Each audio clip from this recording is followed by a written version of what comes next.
ভিলার্ন একাডেমিতে সবাইকে স্বাগত। তোমরা জানো 2026 সালের মাধ্যমিকের কথা মাথায় রেখে আমাদের কর্মসূচি চলছে 2026 সালের পরীক্ষার্থীদের জন্য। আমি রাহুল সেনগুপ্ত, ইংরেজি শিক্ষক, তোমাদের এ বিষয়ে খানিকটা আলোকপাত করছি। প্রথমত হচ্ছে ভিলার্ন একাডেমি মাধ্যমিক প্রস্তুতির জন্য তোমাদের কিভাবে সাহায্য করতে পারে। একটা কথা এখন খুব চলছে, স্মার্ট লার্নিং। না, হোয়াট ইজ স্মার্ট লার্নিং? যতটা পারা যায় পড়ে শেখা, এই শেখাটা কিন্তু খুব গুরুত্বপূর্ণ। এবং ইংরেজির ক্ষেত্রে এই শেখার আরেকটা দিক আছে, লেখা। কারণ ইংরেজিটা আমাদের নিজেদের ভাষা নয়, সুতরাং যা বুঝছি, যেটা জানছি, যেটা বুঝছি, সেটাকে সঠিক ভাষায় রূপান্তরিত করতে গেলে অনেক সময় আমরা গুলিয়ে ফেলি। একটা ছোট্ট উদাহরণ দিই তোমাদের। ধরো, মাদার মেড অমলেট। মা অমলেট বানিয়েছিলেন। এবার এখানে দেখো, যদি লিখে ফেলো মাদার ওয়াজ মেড অমলেট, ব্যাপারটা কি দাঁড়ায়? মাকে অমলেট বানানো হলো। এইরকম যদি ভুল পরীক্ষার খাতায় হয়, বুঝতেই পারছো তুমি যা বলতে চাইছো সেটা বলা তো হলোই না, সেই সাথে তুমি পরীক্ষাটা যতটা ভালো দিয়েছো মনে করছো সেটাও কিন্তু সম্ভব হলো না। এগুলো সারানো কিন্তু খুব একটা ব্যাপার না। ইংরেজির ক্ষেত্রে আমাদের মূল সমস্যার জায়গা কিন্তু এটাই। তথ্য জানার সমস্যার চেয়েও বেশি সমস্যা হচ্ছে লিখতে পারাটা, সঠিক জিনিস সঠিকভাবে লিখতে পারার ক্ষমতাটা অর্জন করা। এ ব্যাপারে ভিলার্ন একাডেমি তোমাদের কিভাবে সাহায্য করতে পারে?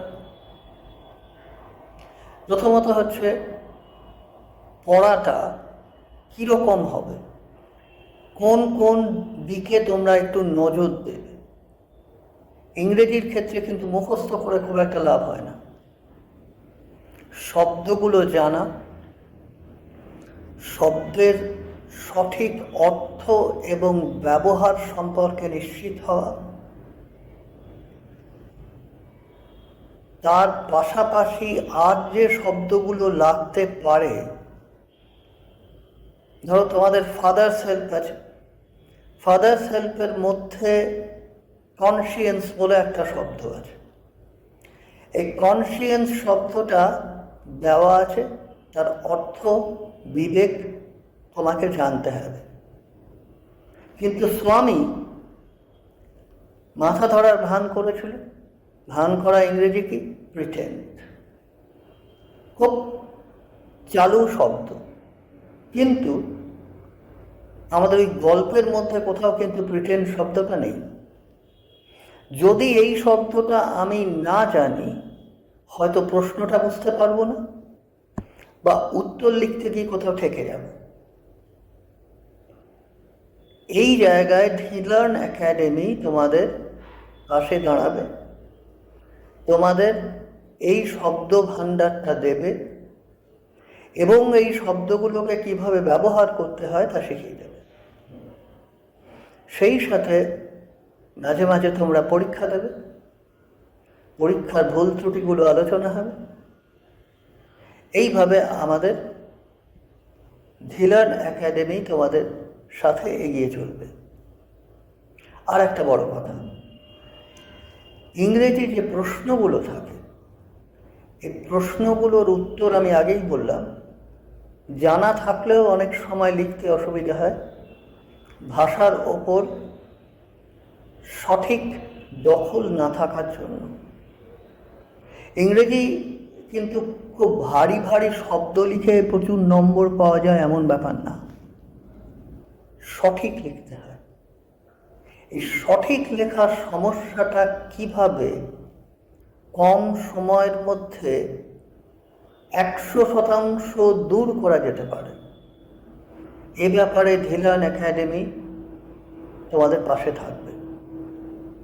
রাইটিং স্কিল, রাইটিংয়ের আরেকটা বড় জিনিস এই একই, যেটা নিয়ে লিখতে হবে সেটা বুঝতে পারছি কিন্তু লিখতে পারছি না, কোথায় কোথায় আটকে যাচ্ছি, বা ওই মাদার ওয়াজ মেড অমলেটের মতো ব্যাপার হয়ে যাচ্ছে। এখানেও ধিলান একাডেমি তোমাদের ভুলগুলো, যে যে ভুলগুলো তোমরা করে ফেলো সেগুলো তোমাদের সম্পর্কে তোমাদের বারে বারে সচেতন করবে, যাতে পরীক্ষার সময় যখন তুমি পরীক্ষা দিতে বসছো তখন তোমার আত্মবিশ্বাস 100% থাকে, যাতে তুমি নির্ভুলভাবে লিখতে পারো এবং ভালো নম্বর পাওয়া নিয়ে তোমার কোনো দুশ্চিন্তা না থাকে। তোমরা ধিলান একাডেমির সঙ্গে থাকো, আমরা তোমাদের সাথে আছি, তোমাদের সাথে আমার আবার দেখা হবে।